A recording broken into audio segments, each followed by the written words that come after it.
Good afternoon. I hope everybody had a great weekend. With just a few community times left in the year, we have a packed one today. First, we welcome Sarah Kate Davenport to the podium in the Thurber Arts Center for another in our series of senior speeches. Let's welcome her now to the podium. Here is Sarah Kate Davenport. Good afternoon. It is a privilege to stand here and present a speech via camera and not in front of you all, thank God. I'm sure the speeches that are more worthy to be heard would be the ones given by seniors such as Eliana Horowitz or Anahita Maleknia, but you got stuck with me. You may be wondering what in the world I'm going to talk about, because I sure was when I found out I was giving a speech. I thought I could write about basketball, the passion I have for the sport, and love I have for my teammates, but I decided against arguing that our 3-16 record were the best times I had. Then I thought about writing about how my 2020 went. The ups, the downs, catching coronavirus, or quarantining several times, but then y'all would be bashing me for being social in a time of isolation. So then I reached the thought politics. It was followed by a hard no. I'm not here to lecture, judge, bash, or persuade. We have had enough politics for a lifetime. So then I decided to write about you all. Just kidding. Today I'm presenting to you the past, the present, and the future. As all you, my peers, sit here and listen to my speech, or at least the advisors that make you, I know freshmen, you're eager, sophomores, you're scared, juniors, you're tired, and seniors, I know each day is one day closer to walking across the stage. So before everything shifts, I want to share the philosophy I have embraced for how I live my life. I choose to live in the here and now. I believe in utilizing my past as a tool to help me better appreciate the moments I am living through now. I use the moments I am in now to help me direct me to the future. However, I always focus on the moment because today is a gift. The past is history, our future is a mystery, and our stories will all eventually unfold. Strolling down memory lane is a tricky game, yet one we have all done. It pulls out the highlights, the hidden, the forgotten, the wanted to be forgotten, the screw-ups, the rewards, all of it. Our memories can serve as the best gifts or haunting nightmares. You can daze through the good ones, but shouldn't dwell through the bad ones. You can't allow yourself to fall in love with the memories, because then you'll always be reliving the past, which will leave no room for your future. You also can't judge the person you were compared to the person you are becoming. Forgive yourself. You simply cannot sit and stare at your wounds forever. I used to catch myself imagining how my life would turn out if I stuck with certain people or believed in different things, but in the countless directions my life could have gone. I would constantly remind myself that I didn't go through all that for nothing.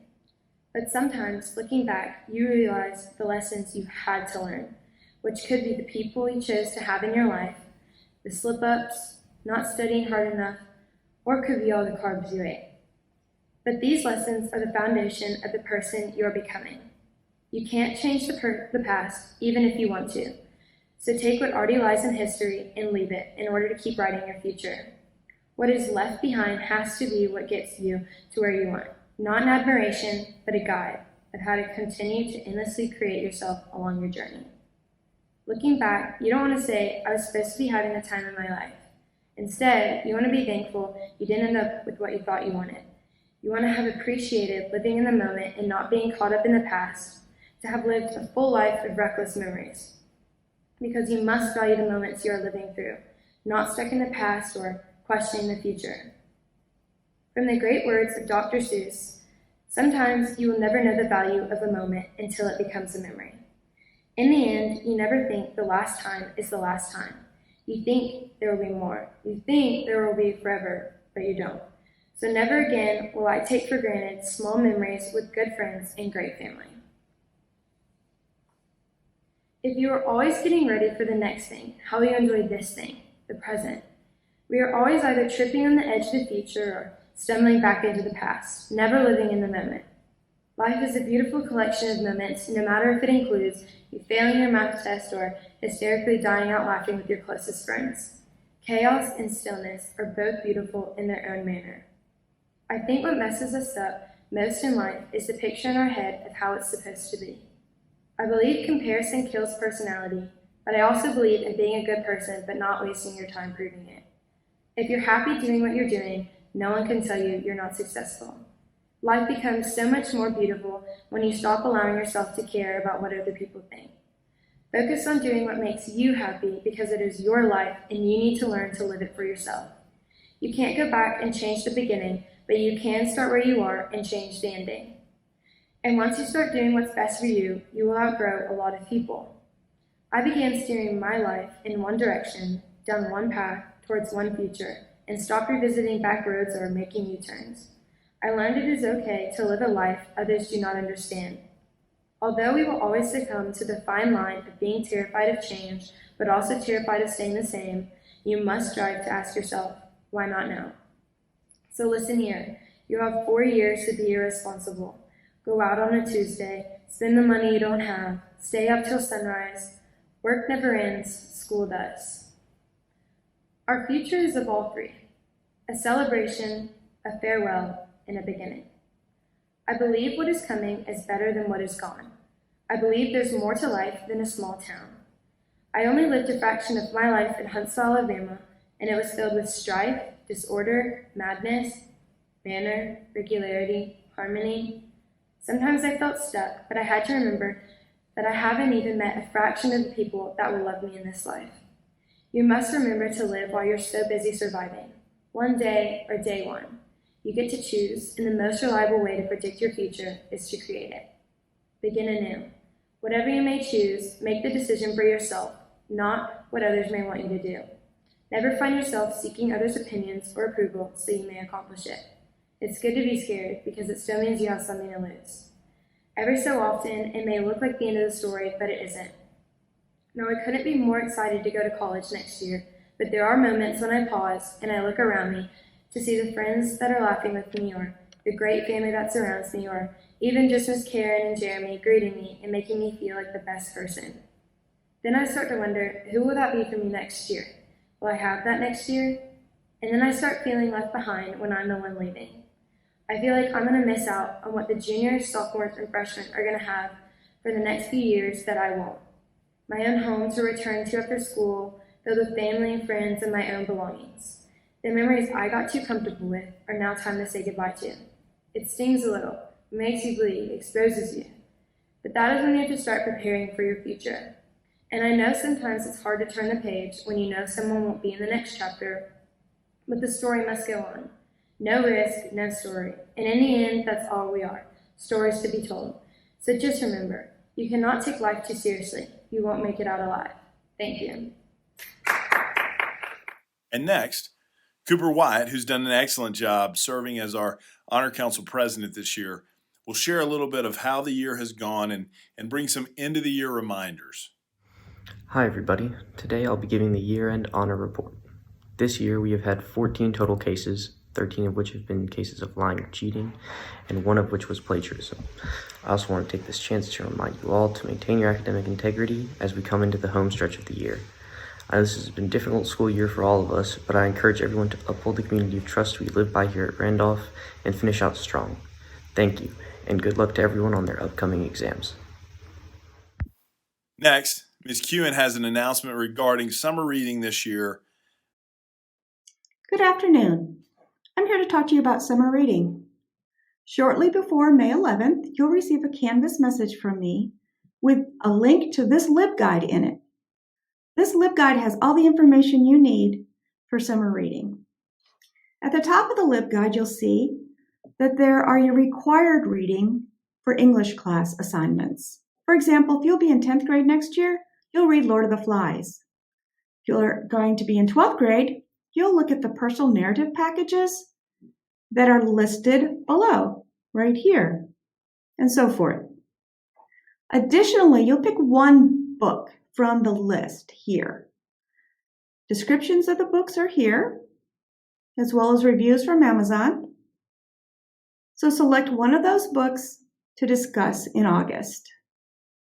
Once you've made that determination, you'll go to the top of the LibGuide here, and on May 11th or after, you'll click here and it'll take you to the Sign Up Genius. The Sign Up Genius will allow you then to select the book that you've chosen and sign up for it. You'll be in that group and we'll meet in August to discuss the book. As always, if you have any questions, message me and I'll get back to you. If you've accidentally signed up for a book you don't want, message me and I'll help you out. Please do not sign up for more than one book. Not 2 or 3, just 1. Come to the library if you need additional help, and I'd be glad to sit down and help you walk through this. Thank you. After a full stretch, which included an excellent state track meet and a tough, gritty state quarterfinal 1-0 match in boys soccer Saturday, we're down to our final 2 teams still competing in the postseason. Boys golf will head to the sub-state tournament Tuesday after their great win at the sectionals tournament last week. Softball enters the postseason with area play on Tuesday versus Westminster Christian. That game will be played at Madison Academy. Good luck to those teams. I mentioned the state track meet. Both our boys and girls teams had outstanding showings. The girls team finished as state runners-up. Be sure to congratulate them as you see them in the hallways. And 4 of our competitors took individual state titles. Zach Takash took first place in the mile. Kelly Hay cleared 13.6 to win pole vault. Kylie Meyer won in the 300-meter hurdles. And Anahita Maleknia took the top honors in shot put. Congratulations to each of these individual state champions. In other announcements, we had several students place in the state math competition. On the comprehensive exam, Eric Jing placed 4th in state, Felipe Marples Rodriguez 5th, and the team placed 6th overall, with other team members Cole Queenie and Sam Servick also placing in the top 25 in the state. In Algebra 2 and Trig, Pong Samboon placed 1st in the state, Molly Schmutz 3rd, Brennan O'Hare 4th, and Howard Tidwell 5th. In geometry, Chelsea McFarland placed 1st in the state and Michael Joseph 4th. Congratulations to all of these students on their work in the mathematics discipline over the course of this year.